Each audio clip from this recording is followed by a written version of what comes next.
Assalamualaikum warahmatullahi wabarakatuh. Saya Nabila Irunisa, NPM saya 103322013. Saya dari kelas C122 Prodi D3 Manajemen Perusahaan. Video ini saya buat untuk memenuhi salah satu tugas evaluasi tengah semester mata kuliah Manajemen Personalia. Hari ini saya akan mewawancarai narasumber saya, yaitu salah satu manajer atau manajemen sumber daya manusia di salah satu sekolah swasta di Kota Bandung. Assalamualaikum warahmatullahi wabarakatuh. Assalamualaikum. Ini saya telah bersama narasumber saya, yaitu Pak Tafsir Nur Falah. Terima kasih Bapak atas ketersediaannya. Sebelumnya, apakah boleh sedikit menceritakan profil atau latar belakang sekolah? Saya Pasundan 2 itu merupakan salah satu, ataupun paguyuban Pasundan 2 itu merupakan salah satu yayasan yang mungkin salah satu yayasan terbesar di Jawa Barat.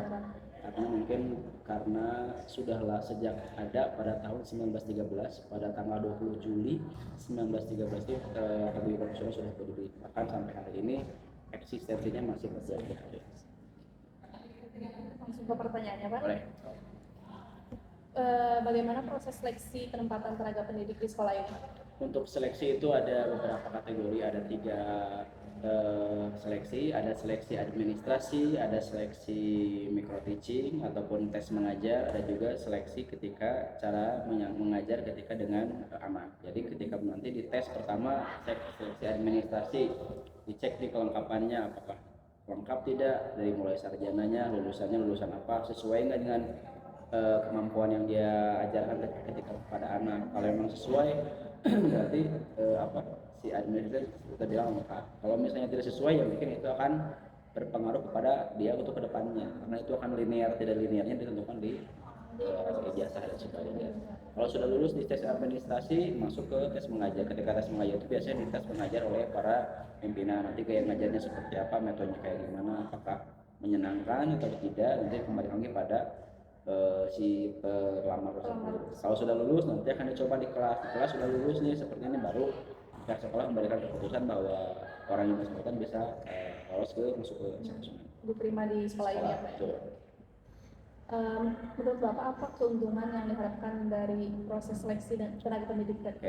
Keuntungannya kita bisa memilih atau memilah orang-orang yang mungkin berkualitas tinggi dari mengajarnya, dari mulai kemampuannya. Kalau misalnya kita tidak menyeleksi itu, kita memilih asal-asalan, itu pun nanti hasilnya pun akan tidak baik untuk SMP. Makanya kita menyeleksi dengan sangat ketat, dengan sangat bijak, karena supaya untuk kedepannya, untuk kemajuan SMP 2, kualitasnya, kuantitasnya, dan kredibilitasnya di lapangan ataupun nanti di masyarakat akan berpengaruh ya, Pak? Pengaruh sekali.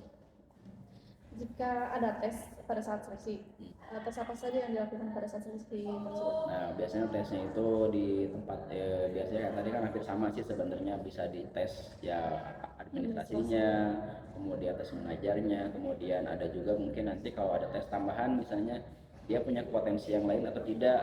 Dia mungkin sering berorganisasi, nanti dia bisa ditambahkan dengan tugas yang lain ketika nanti penempatan di sekolah.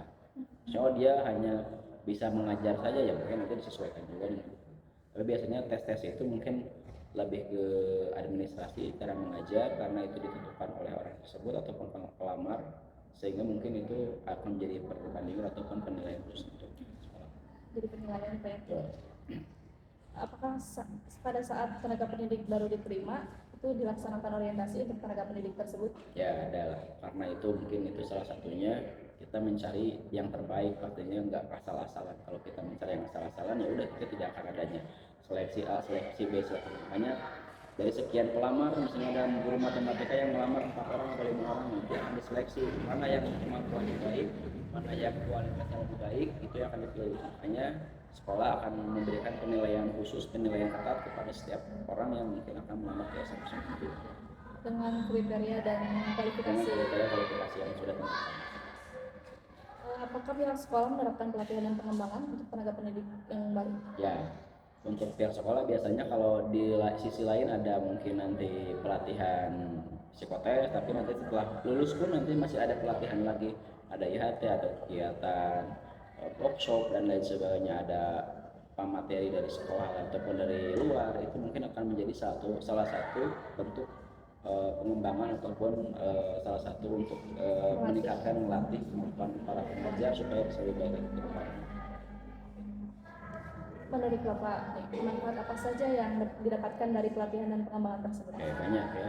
Satu, mungkin bisa lebih manfaat untuk cara mengajarnya, bisa lebih baik untuk pemahamannya, kemampuannya mungkin bisa lebih bertambah, dan itu kan bisa diterapkan dalam teknis mengajar ketika di lapangan atau di kelas. Kalau seandainya mungkin tidak dilatih seperti itu, manfaatnya mungkin ya sia-sia. Kalau tidak ada pelatihan, otomatis pasti kan tidak ada manfaat. Tapi kalau ada manfaat, ada pelatihan, pasti ada manfaatnya.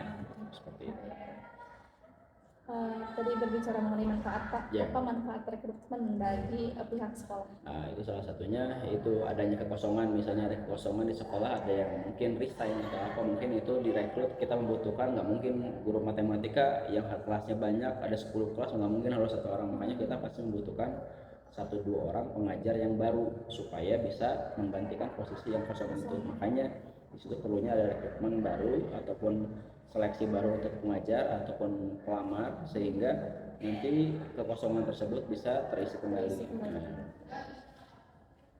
Mengapa Pak perekrutan tersebut harus dilakukan? Karena satu ya, kalau belajar dari tahun sebelumnya itu banyaknya adanya pengangguran. Satu kan pengangguran, dia punya sarjana apa, kalau memang sudah miliknya, sudah baik nasibnya mungkin bisa masuk ke sini. Tapi kalau dilihat mungkin dari kemampuannya, kalau memang dia memang sudah berjodoh di sekolah ini ya pasti akan dimudahkan ya. Tapi kalau memang tidak berjodoh ya mungkin itu banyak kendalanya, apakah mungkin penilaiannya kurang ataupun mungkin ketika di tesnya kurang maksimal, itu mungkin banyak. Makanya kita memaksimalkan ikhtiar saja. Kalau memang dia punya kemampuan yang bisa dijual oleh dia sendiri kepada sekolah, ya mungkin kita lebih memperhatikan. Baik Pak, selanjutnya bagaimana sistem penilaian tenaga pendidik di sekolah ini? Penilaiannya banyak sebenarnya dari berbagai aspek, dari mulai kalau melihat dari penampilan mungkin ya, penampilannya gimana, apakah black metal kah ataupun sopan kah atau tidak, jadi itu sudah satu tindakan. Jadi kalau istilahnya, kalau untuk orang kan kesan pertama begitu menggoda ya. Betul. Bagus enggak penampilannya sih bagusnya bukan karena ganteng cantiknya, tapi rapih, tidak layak, tidak untuk mengajar. Jangan sampai ketika anak ketika ada pengajar yang mungkin penampilannya aneh, mungkin anak itu akan menjadi, kenapa sih bapak ini kayak gini, kenapa sih, tanya-tanya. Makanya itu akan penilaian penampilan, kemudian kepahaman materi, kemudian kreativitasnya bagaimana, terus bagaimana loyalitas dia selama di sekolah ini, kalau apakah memberikan kontribusi atau tidak. Kalau memberikan kontribusi itu mungkin akan diperhatikan oleh sekolah, kalau tidak ya mungkin akan dipertimbangkan apakah diganti atau memang dilanjut. Seperti itu.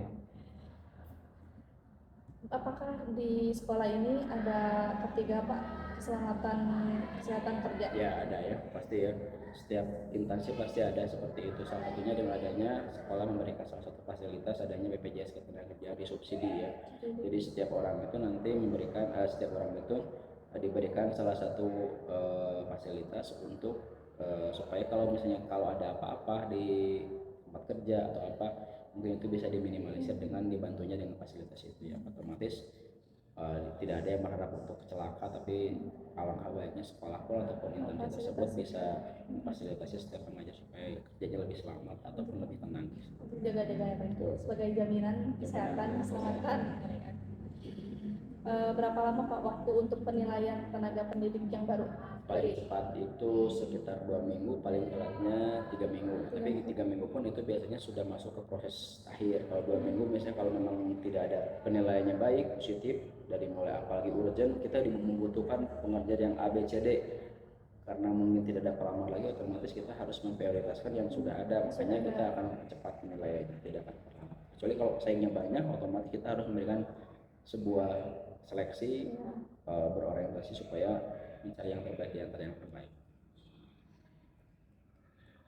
Jika ada tenaga pendidik yang resign Pak, apakah pihak sekolah memberikan opsi untuk mempertahankan tenaga pendidik tersebut? Ya, biasanya ada, tergantung apakah si yang resign itu memiliki potensi atau tidak. Biasanya orang-orang yang dipertahankan itu yang memiliki potensi dan memiliki kredibilitas tinggi di sekolah, kualitasnya baik, kemudian kuantitasnya baik, itu akan dipertahankan. Kenapa? Karena mungkin belum ada pengkaderan atau belum ada mungkin yang seperti orang bersangkutan, sehingga sekolah pun akan mempertahankan itu karena faktor yang tadi itu ya kembali lagi ke awal, kalau seandainya dia punya potensi yang baik untuk sekolah, otomatis sekolah itu akan pertahankan, tidak mau kalau sekolah itu mengeluarkan ataupun memberikan izin keluar ataupun resign untuk orang-orang yang memiliki potensi baik, yang memiliki potensi untuk memajukan sekolah tersebut.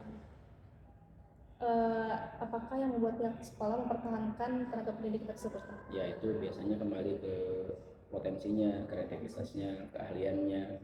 Tapi kalau memang keahliannya kurang, ya mungkin sekolah juga akan mencari, oh ini kehadirannya nggak pernah masuk nih, banyak sering bolos-bolos, otomatis sekolah juga tidak akan bertahan. Tapi kalau satu rajin, dua mungkin kemampuannya baik, keahliannya baik dan sebagainya, itu menjadi salah satu penunjang sekolah itu akan bisa mempertahankan tenaga seperti itu. Jika dalam 1 tahun ini Pak, berapa persen kira-kira ada tenaga pendidik yang mengajukan resign? Oke, kalau untuk dilihat di persen itu sekitar 3%, itu pun karena memang salah satunya adalah keterpaksaan, karena ada yang dipindahkan tugas dari sekolah yang, karena ada yang dipindahkan tugas harusnya di sini memang harus pindah ke negeri, ataupun dari sini harus pindah, itu karena terpaksa. Kalau dilihat dari sisi kenyamanan, mereka sudah nyaman di sini, sudah betah dan tidak mau malah pindah, bahkan ada yang sudah pindah pun ingin balik lagi, ataupun memang ada yang dikarenakan karena suaminya mengizinkan pindah tugas sehingga istrinya harus yang mengajar di sini harus ikut suami. Seperti itu. Tidak lebih sih kalau untuk dikeluarkan jarang, karena sudah nyaman di sini ya sudah otomatis sama. Terima kasih Bapak, pertanyaan sudah sudah selesai ya. Terima kasih siap. atas ketersediaannya, Ya, sudah meluangkan waktu untuk membantu saya pada Siap. tugas ini Pak. Ya, Terima sama-sama. kasih. Ya, Assalamualaikum warahmatullahi wabarakatuh. Waalaikumsalam warahmatullahi wabarakatuh.